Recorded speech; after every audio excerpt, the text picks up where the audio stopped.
Hi, today I'm going to do an experiment for finding out which core suits best for the transformers. Now guys, this what you see is a microwave transformer, and this coil that you see is the primary winding of another similar transformer from microwave. I cut off the core and these are the core parts, okay?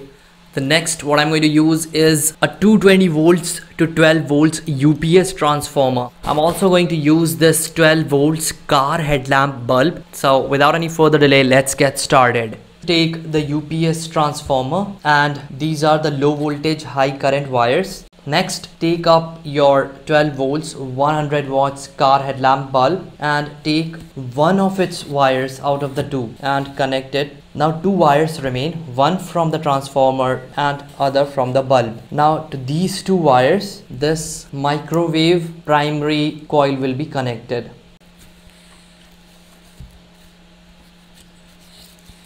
The connection is complete. Now next comes connecting supply to this transformer. Now guys, this one is my 220 volts home socket supply. So let's connect it to the UPS transformer high voltage side. Let's turn the switch on. So everything seems fine. The connections are also fine. This bulb, yeah, as you can see that the bulb is glowing a little bit. So next what I'm going to do is connect this clamp meter to measure the current drawn by this core from this. Keep your hands away from a turned on transformer. Now guys, if you look closely to my tester, you can see that the core is actually live. Now guys, at present this meter indicates the current drawn by this core and the bulb, and it's AC current. Now I'm going to try different cores with which either the current is going to decrease or increase depending upon various factors. So 2.34 with no core. Now I'm going to start on with aluminum. Let's see if there is a decrease. Yeah, the current being drawn is reduced to around a minimum of 2.31 because of some impurities, of course. Moving on to the silicon steel laminated iron core. And you can see that the current has considerably reduced from 2.34 to only 1.92. That is amazing. Let's do this way.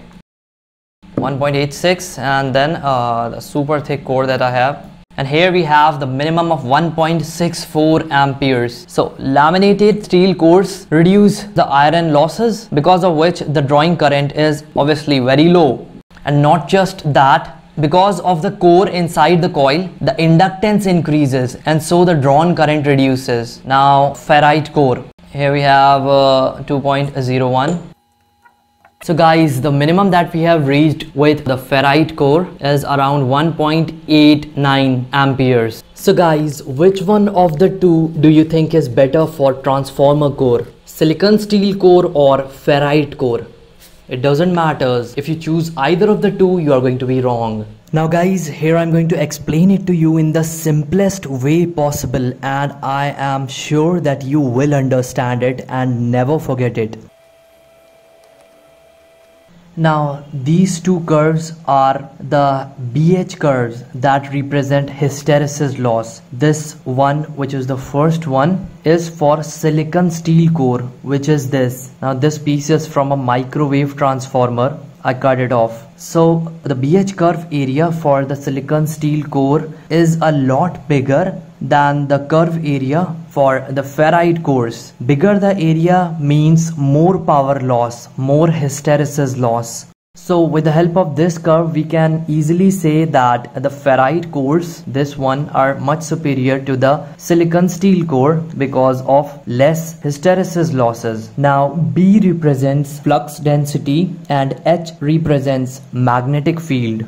Now guys, we all know that a transformer works on AC supply. So here, as you can see, that at the first cycle, let's say this cycle, which is the positive cycle, the core charges and the field is like this is north and this is south, and then it goes to the negative side, which removes the north and changes it to south here, and remove the south from here and changes it to north here. Now comes case 1. Let's say that this core is silicon steel type core and the AC supply that we are feeding to the primary is from a high speed switching supply. like very high frequency. But the core that we are planning on using is the 50 Hz or 60 Hz transformer core.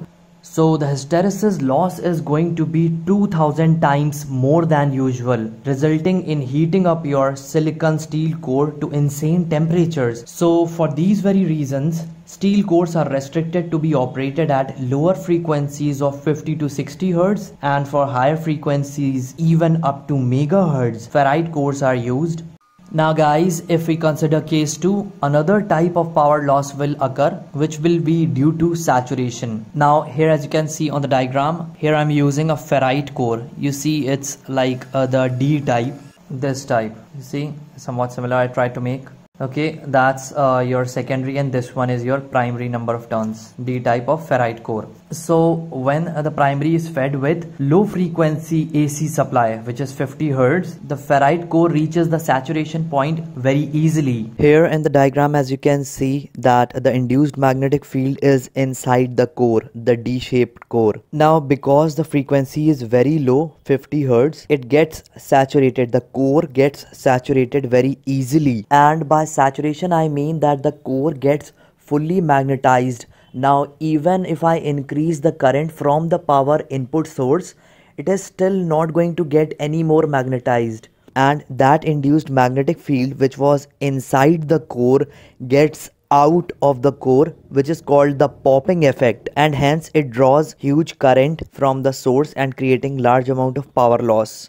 Now guys, I'm going to share with you a very important pointer, another one, and I'm going to make you understand that with an example of inverters. Now this big, large, heavy inverter is 600 watts, but this very small mini inverter is 1500 watts. Although it is really small, but still it is 1500 watts. And this one is so big, but still it is only 600 watts. Even though both are modified sine wave inverters, but still, why is that?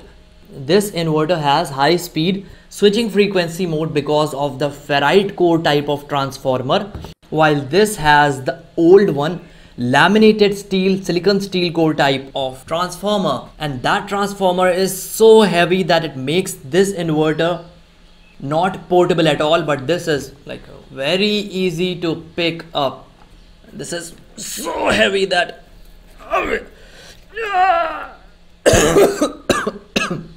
this is the super big transformer of the old type of inverter. And now guys, I've also opened this small size high power inverter, and you can see the transformer size is just this much. You see, it is really small, and yet it is capable of handling up to 1000 watts. That is because it has two stages. You see, this one is so big.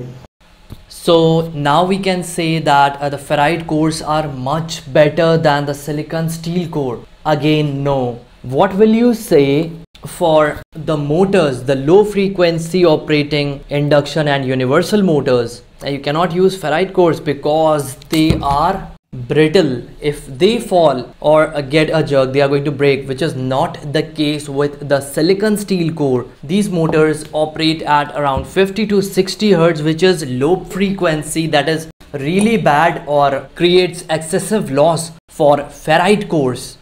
So guys, I tried to cover every possible pointer for the ferrite cores and the silicon steel cores. I believe that now you have a better understanding for both of them. And if you really like the video, you can contribute by subscribing to my channel, and then you can get notified for the upcoming awesome videos. That's it. See you in the next one. Bye bye.